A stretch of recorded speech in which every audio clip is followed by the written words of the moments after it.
You're watching the Buck Stops here. We're debating the consequences of the Bihar verdict on national politics. Before we go to Mukhtar Abbas Naqvi, let's take a look at what the poll of polls looks like. It's a photo finish. If the aggregate of this six different polls is correct, giving the Mahagathbandhan led by Nitish Kumar 118 seats, and just behind by 1 seat is the NDA, with just about 8 being picked up by others. How true are these polls? We should know by Sunday. Naqvi साहब, आपका पहला बयान, ये जो statistics हैं हमारे सामने, exit poll के रिजल्ट हैं, आप किस तरह से देखते हैं इनको? देखिए, पहली बात तो एक बात प्रखा जी बहुत साफ है कि कोई जुगाड़ और जोड़ तोड़ की सरकार नहीं, बल्कि बिल्कुल स्पष्ट जनादेश की सरकार बनेगी। अभी 8 तारीख को रिजल्ट आने वाला है, एग्जिट पोल भी होंगे, सट्टे बाजार भी चलेंगे, उसका सब लोग एंजॉय करेंगे उसको। लेकिन हमारा जो मानना है कि सरकार बिल्कुल स्पष्ट जनादेश की होगी, कोई जुगाड़ कोई जोड़ तोड़ की गुंजाइश नहीं है, और हमें पूरा विश्वास है कि बीजेपी और एनडीए की सरकार बनेगी। जहां तक सवाल है, आपने कहा कि इसका पूरे देश की राजनीति पे असर पड़ेगा, पार्लियामेंट में असर पड़ेगा, जो बिल है कानून बनाने के मतलब मैंने सवाल उठाया कि पढ़ सकता है। मैं इसलिए कह रहा हूं कि इसके, देखिए, लोकसभा के चुनाव के बाद 5 विधानसभाओं के चुनाव हुए और हम ज्यादातर में जीते, एक दिल्ली में हम हारे। तो कोई भी चुनाव जो है वो मोदी सरकार के लिए रेफरेंडम नहीं था, कोई उनके जनमत संग्रह नहीं था। इसलिए जो है वो बिहार का चुनाव भी जो है वो मोदी सरकार के लिए जनमत संग्रह नहीं है, कोई रेफरेंडम नहीं है।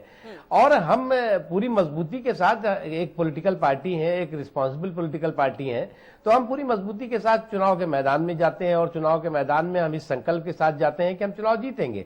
और हमें पूरा यकीन है कि हम 8 तारीख को वहां पर पूरी तरह से बहुत कंफर्टेबल तरीके से हम सरकार बनाने में सफल होंगे। नकवी साहब, आप माइनॉरिटी अफेयर्स पोर्टफोलियो को भी संभालते हैं। यहाँ पर एक परसेप्शन है कि जो फाइनल लैप था कैंपेन का, उसमें खास करके एक कम्युनल एलिमेंट लाया गया बीजेपी की तरफ से, चाहे वो एडवर्टाइजमेंट हो जिसपे अब इलेक्शन कमीशन ने रोक लगाई है, बीफ पॉलिटिक्स के मुद्दे पे हो, चाहे वो ये एक सजेशन हो कि ओबीसी से लेकर कोटा मुसलमान को देने की कोशिश की जा रही है नीतीश कुमार और लालू प्रसाद यादव की तरफ से, चाहे पाकिस्तान का जिक्र जो अमित शाह ने किया। तो as a minority affairs minister, how do you see this? देखिए, पहली बात यह है कि हम एक बात बहुत साफ कहना चाहते हैं कि कहीं पर भी इंटॉलरेंस हो, कहीं पर असहिष्णुता हो, कहीं पर किसी तरह का कम्युनल टेंशन हो, वो बिल्कुल कतई देश के लिए ठीक नहीं है। लेकिन ये जो कुछ अभी इस इलेक्शन के दौरान आपको दिखाई पड़ा, उसे हम मानते हैं कि ये कुछ फ्रस्ट्रेटेड फ्यूडल मेंटेलिटी का एक फैब्रिकेटेड फसाद था। और वो फसाद इसलिए मैं कह रहा हूं कि देखिए, इस बीच में कई त्योहार आए, दशहरा भी आया, मुहर्रम भी आया, ईद भी आई, बकरीद भी आए, और कई त्योहार आए, और सबसे बड़ा त्योहार तो चुनाव का होता है जो बिहार में चल रहा था। किसी भी जगह पर बिहार में इन चुनावों के दौरान कहीं कम्युनल टेंशन हुआ क्या जो है वो दशहरे का जो है वो दशहरा भी का चौकियां भी निकल रही थी, मुहर्रम के जुलूस भी निकल रहे थे, क्या देश की किसी हिस्से में कोई कम्युनल टेंशन हुआ क्या? तो ये जो फैब्रिकेटेड फसाद था कि साहब इंटॉलरेंस हो गया है, ये पूरी तरह से कहीं ना कहीं पॉलिटिकली मोटिवेटेड था, किसी तरह से राजनीतिक कारणों से था। इसके अलावा हमारा अभी मानना है कि ये जो देश के डीएनए में जो है वो टॉलरेंस भरा हुआ है। देश का डीएनए जो है पूरी तरह से सहिष्णुता का डीएनए है। गिरिराज सिंह, आपके आदित्यनाथ, वो मनोज तिवारी, वो शाहरुख खान तक पर इल्जाम लगा रहे हैं पाकिस्तान चले जाइए। तो ये सवाल तो उठते हैं ना बीजेपी के लिए। अच्छा, आप ये देखिए, आपने 1-2 नाम लिए, और भी बहुत से नाम लिए जा सकते हैं, बहुत सी जगहों से नाम आए हैं। हमारा ये कहना है कि क्या इसका इम्पैक्ट, क्या इसका असर देश के लोगों पे पड़ा? क्या देश के लोगों ने उसे एक्सेप्ट किया? देश के लोगों ने उस भावना को, उस बात को रिजेक्ट किया? तो इसलिए इस बात को हमें समझना चाहिए कि इसको देश के साथ मत जोड़िए। अगर कुछ आइसोलेटेड वॉइसेस हैं, कुछ अगर ऐसी आवाजें हैं जो आवाजें की नहीं होनी चाहिए, तो उसे देश नहीं, उसे देश की आवाज के रूप में कैसे आप कह सकते हैं? जब ये कहा जाता है कि देश में इंटॉलरेंस हो गया है, देश असहिष्णु हो गया है, देश में जो है वो पूरी तरह से हाहाकार मचा है, तो मुझे लगता है वो ठीक नहीं है। लेट्स कम बैक नकवी साहब पवन वर्मा है, आपसे एक सवाल रखना चाहते हैं। पवन जी बोलिए। मुख्तार भाई से पूछना चाहता हूं कि मुख्तार भाई सच सच बताइए, आप शर्मनाक होंगे जरूर जिस तरह से विकास के मुद्दे को छोड़कर बिहार में बीजेपी ने धार्मिक ध्रुवीकरण को एक हथियार बनाया।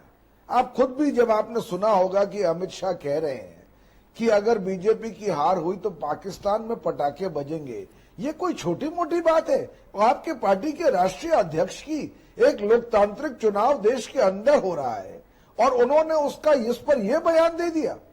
आई want to ask the viewers, is this kind of statement not meant to stoke religious hatred and divide society on the basis of polarization? Okay, let him respond. Naqvi साहब, please respond. पवन वर्मा जी, चुनाव खत्म हो चुका है, तू मैं भी खत्म हो चुकी है, और चुनाव के में जो जनता ने जो भी अपने वोटों का इस्तेमाल किया होगा वो ईवीएम की मशीनों में बंद हो चुका है। इसलिए अभी कम से कम जो है हमें सच्चाई के साथ सोचना चाहिए, आत्मचिंतन करना चाहिए कि हम देश की राजनीति को किस रास्ते पे ले जाना चाहते हैं।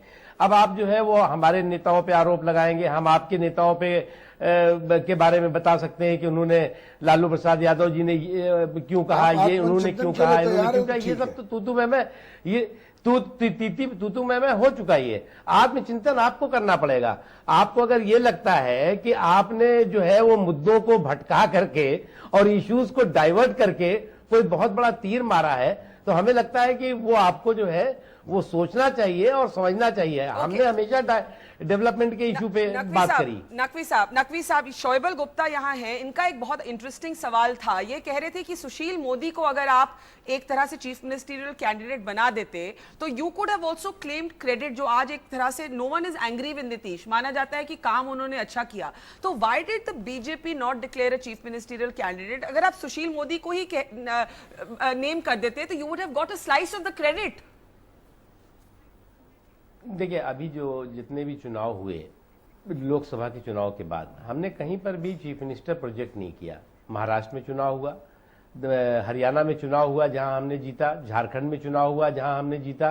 तो इसलिए जो है वो हमारी अपनी स्ट्रेटेजी है, पॉलिटिकल स्ट्रेटेजी। हम कहीं पे घोषित करके लड़ते हैं, कहीं पे घोषित करके नहीं लड़ते जी। और उसको हम उसका जो है वो जो राजनीतिक जमीन का आकलन है उसको करके हम तय करते हैं। जी जी, शोएबल गुप्ता, आप कुछ नकवी साहब से सवाल पूछना चाहेंगे? अभी तक जहां भी इलेक्शंस हुआ है बिहार के अलावे, वहां आपके पास कोई क्रेडिटेबल फेस नहीं था, number one. Number two point कि बिहार का जो ट्रैक रिकॉर्ड ऑफ डेवलपमेंट है, इवन एनडीए के साथ नीतीश कुमार का, वो काफ़ी इनविएबल था। उस परिप्रेक्ष्य में जो डेवलपमेंट का क्रेडिट जो बीजेपी ले सकती थी, सुशील कुमार मोदी को फ्रंट में रख करके वो नहीं लिया, नंबर वन। ये कहीं कहीं शक लगता है कि चूंकि आप लोग बिहार का बीजेपी का अचीवमेंट को हाईलाइट इसलिए नहीं किए कि कहीं ना कहीं शायद सुशील मोदी को लार्जर देन लाइफ इमेज बन जाता और इसको दूसरा लोग लाइक नहीं करते, क्योंकि सुशील मोदी ऐसा फेस कहीं भी किसी भी स्टेट्स में दूसरी जगह नहीं। Please respond. देखिए, पहली बात ये गुप्ता जी, सुशील मोदी जी हमेशा फ्रंट पे थे, फ्रंट पे हैं, फ्रंट पे रहेंगे।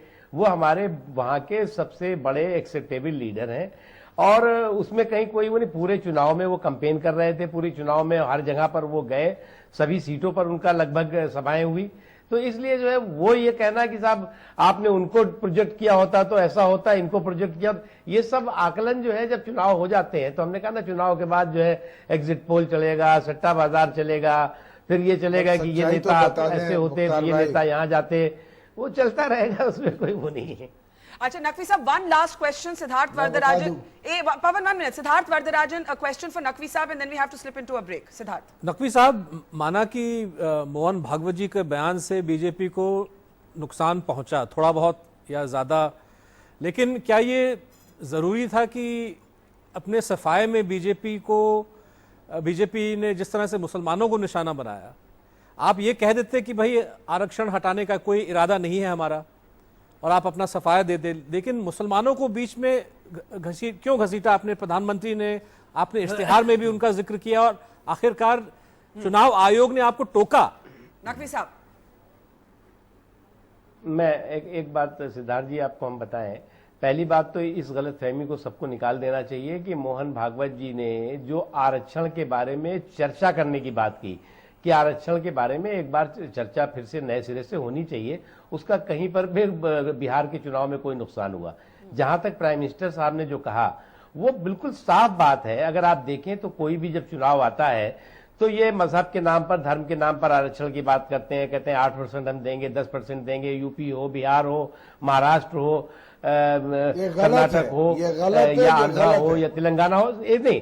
और जब ये कहते हैं उसके बाद दूसरे तीसरे दिन कोई कोर्ट जो है उस पर स्टे लगा देता है, क्योंकि उन्हें मालूम है कि कॉन्स्टिट्यूशन में ये परमिटेड है नहीं कि धर्म के आधार पर आरक्षण हो। इस बात को प्रधानमंत्री जी ने कहा। इसमें कहा मुसलमान और कहा हिंदू और कहां पर सांप्रदायिकता और कहां पे धर्मनिरपेक्षता आ गई। नकवी साहब, वेरी ब्रीफली, आरक्षण छीनने और लूटने की बात की गई। मेरा एक आखिरी सवाल, वुड यू एक्सेप्ट कि अगर डिफीट होती है नकवी साहब, it is a prestige battle for the prime minister himself, क्योंकि he was the main face of the campaign. Would you accept that? अगर हार होती है, अगर जीत होती है, you can obviously claim the opposite. अच्छा बरखा जी, ये बताइए, हम मेन फेस क्या सोनिया जी को बना के वहां पर चुनाव प्रचार कराते क्या, या किसी और को बनाते क्या? हमारे मेन फेस हमारे लीडर नरेंद्र मोदी जी हैं, और हमारे लीडर नरेंद्र मोदी जी हैं, इसलिए वो हर चुनाव में जहां पार्टी उनसे रिक्वेस्ट करेगी वो जाएंगे। ये जो है वो एक स्वाभाविक बात है। अब इसमें जो है वो कहीं पर हार होगी, कहीं जीत होती है, तो उसमें प्रधानमंत्री जी कभी क्रेडिट नहीं लेते, वो कार्यकर्ताओं को क्रेडिट देते हैं और वहां की जनता को क्रेडिट देते हैं। यहाँ पर भी हमारी जब जीत हो रही है तो हम उस जीत का क्रेडिट बिहार की जनता को देने जा रहे हैं। पवन, Barkha, very quickly I am telling you that Mukhtar Bhai is saying it's not a referendum because the BJP is definitively losing. Otherwise, they did everything possible to make this a prestige Pawan fight ji, of Mr. Narendra Modi क्यों versus Mungeri Nitish लाल के Kumar. हसीन सपने 2 दिन आप के लिए मुख्तार देख रहे भाई हैं। मान जाइए, हर पोस्टर पे नरेंद्र मोदी, 30 रैली नरेंद्र मोदी, कोई और लोकल लीडर अच्छा, तो हम क्या करें? लालू यादव जी और नीतीश कुमार जी का फोटो अपने पोस्टर में लगा दें? मुझे नहीं, क्या करें? हम क्या करें बताइए? Pawan, the election is over. I think किसका लगाया बोलिए ना हमें। आप बताइए ना कि सोनिया जी का लगा दें, कि लालू जी का लगा दें, कि नीतीश कुमार जी का लगा दें, कि पवन वर्मा का लगा दें, किसका लगाया? आप बताइए ना हमको, मुख्तार कि किसका लगाए भाई हमको। चले, थैंक यू नकवी साहब।